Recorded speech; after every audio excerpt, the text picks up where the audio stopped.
এবার আমরা যাচ্ছি চট্টগ্রামে, সেখান থেকে বর্ষবরণের নানা ধরনের আয়োজন নিয়ে জানাতে আমাদের সঙ্গে যোগ দিচ্ছেন আমাদের সহকর্মী অনুপম শীল।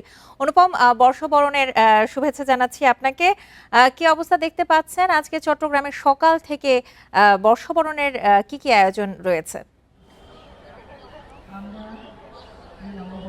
শুভ নববর্ষ।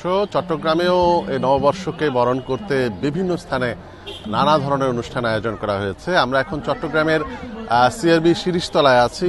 প্রতি বছরের মতো এখানেও যে নববর্ষ বরণ উৎসব সেটি খুব অল্প সময়ের মধ্যে শুরু হবে। ইতিমধ্যে মঞ্চে এই উদ্বোধনী অনুষ্ঠান বা উদ্বোধনী আয়োজন ঘিরে যে বেহালা বাদন তাদের শিল্পীরা ইতিমধ্যে প্রস্তুতি নিয়েছেন। চট্টগ্রামে মূলত অনেকগুলো স্থানে এই নববর্ষ বরণ অনুষ্ঠান আজকে হচ্ছে, বিশেষ করে এই সিআরবি শিরিষতলা এখানে ছাড়াও ডিসি হিল, যেখানে মূলত চট্টগ্রামের জেলা প্রশাসনের উদ্যোগে বর্ষবরণ অনুষ্ঠান আয়োজন করা হয়েছে, সেখানে একটু পরে শুরু হবে।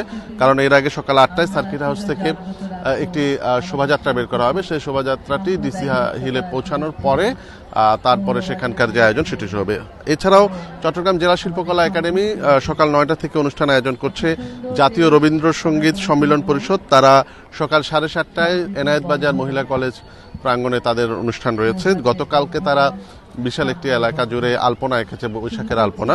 এছাড়া চট্টগ্রাম বিশ্ববিদ্যালয় সকাল 10টা থেকেই বিভিন্ন ধরনের অনুষ্ঠান আয়োজন করেছে। এর মধ্যে দেশীয় যে বিভিন্ন খেলাধুলা, বিশেষ করে কাবাডি, বলি খেলা, বৌচি, শিক্ষার্থীদের অংশগ্রহণে এই খেলাগুলোর আয়োজন করা হয়েছে।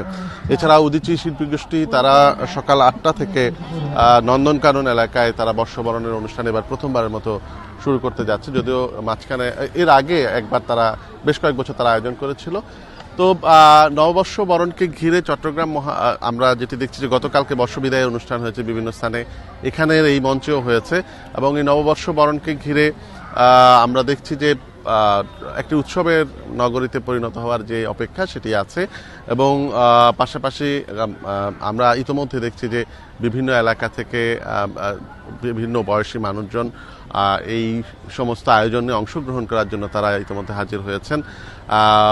বিশেষ করে শিশু কিশোররা, তরুণীরা তারা বিভিন্ন রং বর্ণিল পোশাক পরে এই বছরের প্রথম দিন থেকে তারা বরণ করতে চান এবং মূলত সব ধরনের জীর্ণতাকে মুছে, সব ধরনের অপ্রাপ্তিকে মুছে নতুন বছর আবার নতুন প্রাপ্তিতে ভরে উঠবে, এই প্রত্যাশাটি তাদের রয়েছে। আর এই বর্ষবরণ অনুষ্ঠানকে ঘিরে নিরাপত্তা বিষয়টিকে নিয়ে আমরা দেখছি যে চট্টগ্রাম মেট্রোপলিটন পুলিশ ব্যাপক কর্মযজ্ঞ শুরু করেছেন। এর মধ্যে আমরা দেখছি যে যে অনুষ্ঠান স্থলগুলো আছে সেখানকার নিরাপত্তা প্রদানের জন্য বিশেষ ব্যবস্থা নেওয়া হয়েছে।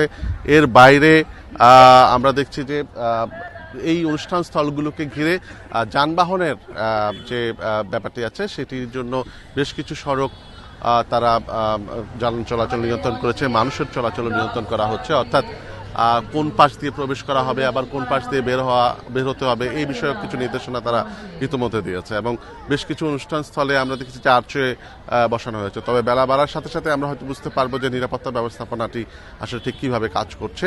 তবে সামগ্রিকভাবে এক আড়ম্বরপূর্ণ উৎসবের অপেক্ষায় আছে চট্টগ্রাম নগরী। চট্টগ্রাম থেকে বর্ষবরণের প্রস্তুতি নিয়ে জানাচ্ছিলেন আমাদের সহকর্মী অনুপম শীল।